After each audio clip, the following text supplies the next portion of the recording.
అందరికి వడ్డించు. ఏసునామంలో ప్రార్థించి వేడుచున్నాము తండ్రి, ఆమేన్. అందరం గట్టిగా ఆమేన్ చెప్దామా? మంచిది ప్రియులరా, ఈ చదవబడిన లేఖన భాగంలో నుంచి దేవుడు మనందరితో మాట్లాడును గాక.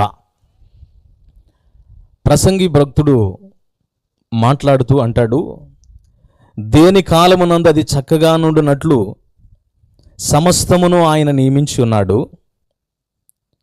ఆయన శాశ్వత కాల జ్ఞానమును నరుల హృదయమందుంచి ఉన్నాడు గాని దేవుడు చేయు క్రియలను లేక దేవుని కార్యాలను తెలుసుకొనుటకు అది చాలదు అన్నాడు.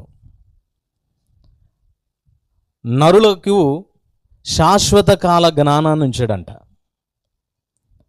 మనం బైబిల్ గ్రంథంలో మరొక మాట చూస్తే, మీరు అదే ప్రసంగి గ్రంథం 7వ అధ్యాయం 29వ వచనం చూస్తే, దేవుడు నరులను యథార్థవంతులుగా పుట్టించెను, వారు వివిధ తంత్రములను కల్పించుకొని ఉన్నారు.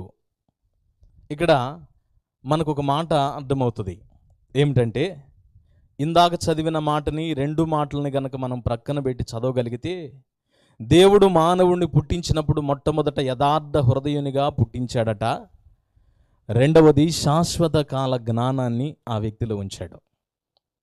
Praise the lord. రెండు కాలాలకి, రెండు విషయాలకి మానవుణ్ణి అతీతం అందులో కలిపి దేవుడు సృష్టించడం జరిగింది.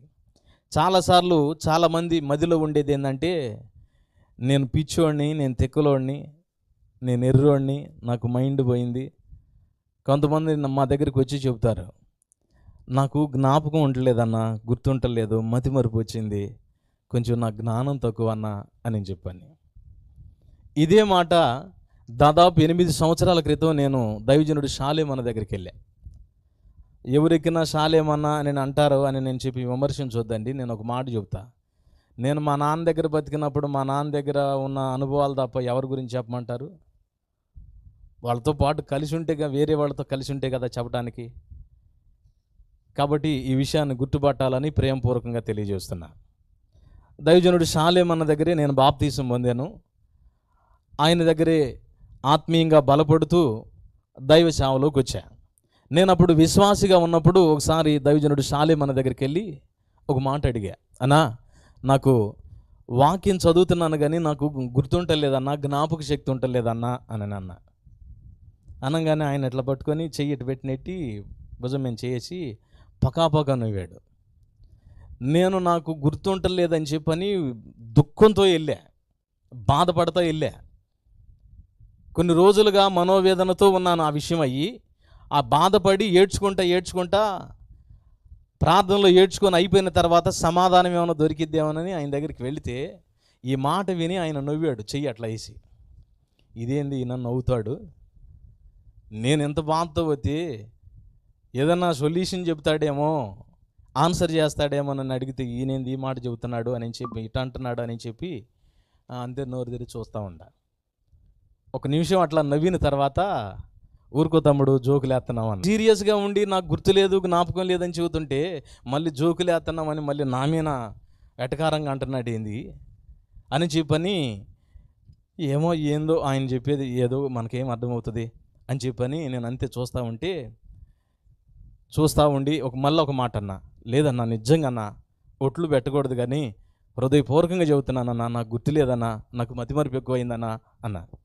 అప్పుడు ఆయన అన్నాడు, మళ్ళీ నవ్వాడు, ఏందన్నా నవ్వుతావు, నిజం చెప్పానా, సరిగ్గా చెప్పానా, నాకైతే బాధగా ఉందన్నా అని చెప్పంటే, అప్పుడు దగ్గరికి తీసుకొని భుజం ఏం చేసి, తమ్ముడు నీ పేరు ఏం పేరు అన్నాడు. నా పేరు జోసఫ్ అన్న అన్న. మీ నాన్న పేరు అంటే పలానా, అమ్మ పేరు పలానా. సరే కానీ నీకు పెళ్ళయిందా అన్నాడు. పెళ్ళయిందన్నా, మ్యారేజ్ అయింది అన్న. ఎంతమంది పిల్లలు అన్నాడు. 2 పిల్లలు అన్న. మళ్ళీ నవ్వాడు. ఏందన్నా మళ్ళీ నవ్వుతున్నావు అని అన్నా. సరే నవ్వనులే కానీ మళ్ళీ అడుగుతా చెప్పు, మీదే ఊరు అన్నాడు. మాది ఉన్నవన్న అన్న. ఆ ఉన్నవన్న సంగతి నాకు కూడా తెలుసులే, ఆ ఉన్నవ కెట్టబోతారు ఒకసారి చెప్పు అన్నాడు.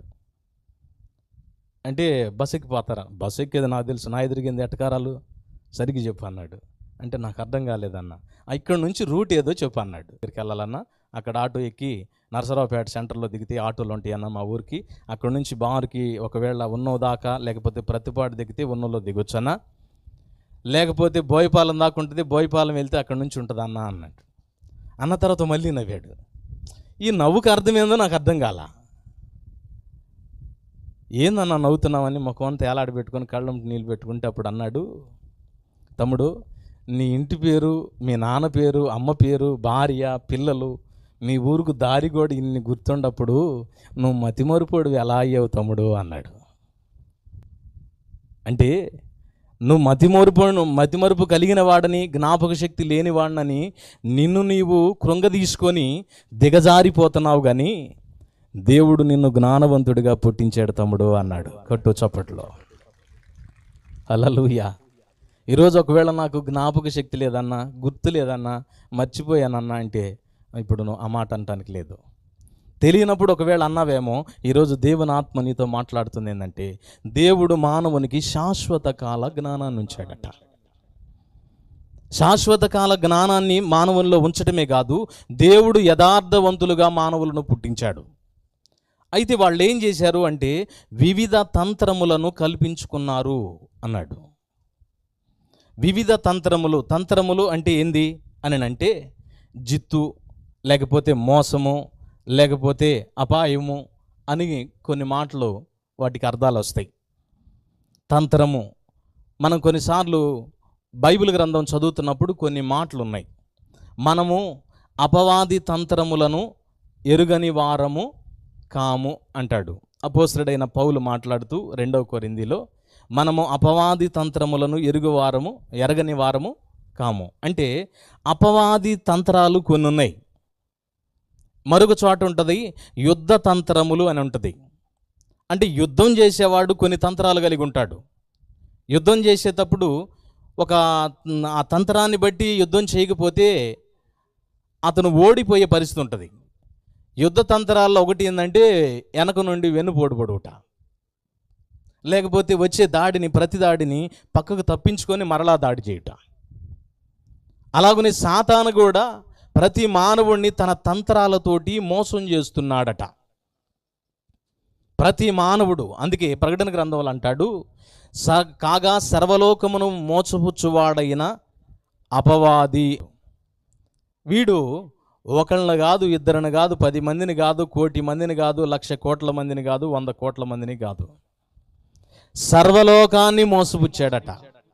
పొట్టోడైనా, పొడుగోడైనా, నల్లోడైనా, తెల్లోడైనా, లేకపోతే జ్ఞానం ఉన్నవాడైనా, జ్ఞానం లేనివాడైనా, చదువు ఉన్నవాడైనా, చదువు లేనివాడైనా, లేకపోతే అమెరికా వాళ్ళైనా, ఇండియా వాళ్ళైనా, ఈ భేదాభిప్రాయం లేకుండా సర్వలోకములో ఉన్న ప్రతి మానవుణ్ణి మోసపుచ్చి వివిధ తంత్రాలు కల్పించాడట వాడు. ఆ తంత్రాలకి ప్రతి మానవుడు ఏమయ్యాడంటే మోసపోయాడు. Praise the lord. గట్టిగా చెప్పాలి. మోసపోయారు, ప్రతి మానవుడు మోసపోయాడు. దేవుని వాక్యం ఏం చెబుతుందంటే, దేవుడు, మీరు ఆదికాండం కనుక చదవగలిగితే 2వ అధ్యాయం చదవగలిగితే అందులో మానవుడికి దేవుడు జ్ఞానం ఇచ్చాడు. ఆదాము వారికి ఏ పేర్లు పెట్టునని పంపించినప్పుడట, వాటికి ఆదాము పెట్టిన పేరులే నేటికి కలిగి ఉన్నాయట. ఈరోజు మనం సింహం అనో, లేకపోతే కుక్కనో, పిల్లనో, లేకపోతే ఇంకా సింపాంజీ అనో, ఎలుగుబంటనో, లేకపోతే గొర్రెనో, లేకపోతే గేదెనో, ఇట్లా రకరకాలుగా ఆ భాషలను బట్టి ఉన్నాయి. పిచ్చుకలను, పావురాళ్లను, కోళ్లను, ఈ పేర్లన్నీ ఆదాము పెట్టిన పేర్లట. అంటే ఆదాముని దేవుడు సృష్టించినప్పుడు మంచి జ్ఞానముతో దేవుడు సృష్టించాడు. అయితే ఆదాము కూడా ఆ తంత్రాలకి బలి అయిన వాడయ్యి తను ఏం చేశాడు అంటే దేవుని నుంచి దూరం అయిపోయాడు. ఈరోజు ఇక్కడ కూర్చున్న మనలో చాలామంది ఒకవేళ ఇప్పుడు దేవుని జ్ఞానంలోకి వచ్చేమేమో కానీ ఒకప్పుడు సాతాను తంత్రాలకి మనందరం మోసపోయిన వారమే. Praise the lord. ఆ తంత్రాలకి మోసపోయి ఈరోజు శపితమైన, శాపగ్రస్తమైన జీవితం చాలామంది జీవిస్తున్నారు. పేరుకి మనుషులుగా బ్రతుకుతున్నారు, సమాజంలో ఒక విలువ కలిగిన వ్యక్తులుగా తమకు తాము అనుకుంటా ఉన్నారు. కానీ ఎన్నో విషయాలలో మోసపోయిన వారై విలువలేని జీవితాన్ని బ్రతుకుతూ మనుగడని ఈడుస్తూ ఉన్నారు. ఒకసారి స్తోత్రం చెప్తారా? హల్లెలూయా. సాతాను తంత్రాలు ఉన్నాయి, యుద్ధ తంత్రాలు ఉన్నాయి, మనుషు తంత్రాలు కూడా ఉన్నాయి.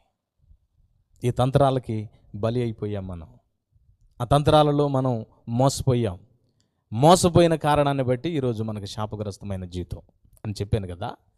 అయితే దేవుని వాక్యం ఏం చెబుతుందంటే, దేవుడు శాశ్వత కాల జ్ఞానమును నరుల హృదయములో ఉంచి ఉన్నాడు అన్నాడు.